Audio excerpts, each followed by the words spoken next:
फूल देखते ही सबसे पहले क्या ख्याल आता है? खूबसूरत रंग, प्यारी सी खुशबू, है ना? पर ये तो बस शुरुआत है। क्या कभी सोचा है कि इन पंखुड़ियों के नीचे अंदर क्या है? असल में वहां एक पूरी छिपी हुई दुनिया है। तो चलिए आज इसी दुनिया की सैर पर निकलते हैं और फूल की कमाल की बनावट को समझते हैं। और पता है, ये बिल्कुल वैसा ही है जैसे कोई किताब पढ़ रहे हों।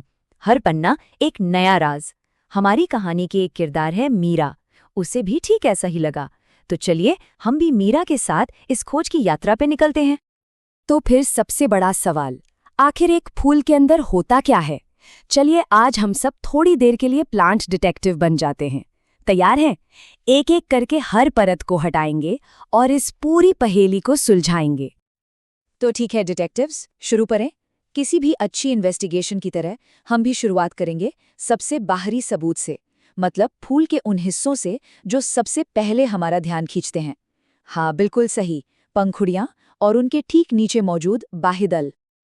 ये देखिए, पंखुड़ियाँ, फूल का सबसे शोख, सबसे रंगीन हिस्सा। कितनी मुलायम होती है ना। इन्हीं को देखकर तो हम किसी भी फूल की तरफ खिंचे चले जाते हैं। ठीक वैसे ही जैसे कहानी में मीरा ने उस गुड़हल के फूल को देखा था। पर ये सिर्फ खूबसूरती के लिए नहीं है, इनका एक बहुत जरूरी काम भी है। जरा सोचिए, ये पंखुड़ियाँ एक तरह से रंग बिरंगा वेलकम मैट है। किसके लिए?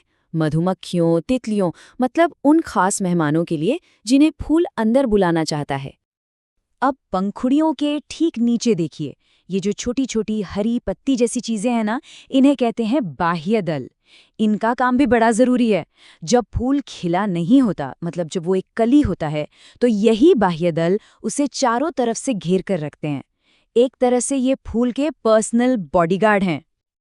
तो ठीक है, पंखुड़ियों ने अपना काम कर दिया, मेहमानों को न्योता भेज दिया। पर अब आगे क्या? कहानी में जब मीरा ने पंखुड़ियों को हटाया तो उसे अंदर कुछ और दिखा।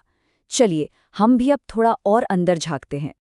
पंखुड़ियों को हटाते ही ये जो पतली पतली डंडियां दिख रही हैं, ये हैं पुंकेसर। कभी ध्यान दिया है, अगर इन्हें जरा सा छुओ तो उंगली पर एक पीला पीला पाउडर लग जाता है। बस वही पाउडर है पराग। और ये पीला पाउडर कोई मामूली चीज नहीं है, इसका काम बहुत ही जरूरी है। असल में यही परागकण वो चीज है जिनसे नए बीज बनते हैं। इनके बिना समझिए फूल की अगली पीढ़ी ही नहीं आ सकती। चलिए अब हम आ गए हैं फूल के बिल्कुल सेंटर में, कह सकते हैं इस पूरी बनावट के दिल में। ये हमारी पहेली का आखिरी और शायद सबसे जरूरी हिस्सा है। देखिए, फूल के ठीक बीच में ये जो एक लंबा और मजबूत सा हिस्सा है, इसे कहते हैं स्त्री केसर। ध्यान से देखने पर पता चलता है कि पुंकेसर से थोड़ा अलग, थोड़ा ज्यादा मजबूत दिखता है। यही है इस पूरे स्ट्रक्चर का सेंटर पॉइंट। और ये स्त्री केसर ही वो जादुई जगह है जहां से बीज बनने की कहानी शुरू होती है। ये उन मेहमानों यानी मधुमक्खियों के लाए हुए पराग को रिसीव करता है और फिर इंतजार करता है एक नए जीवन को जन्म देने का।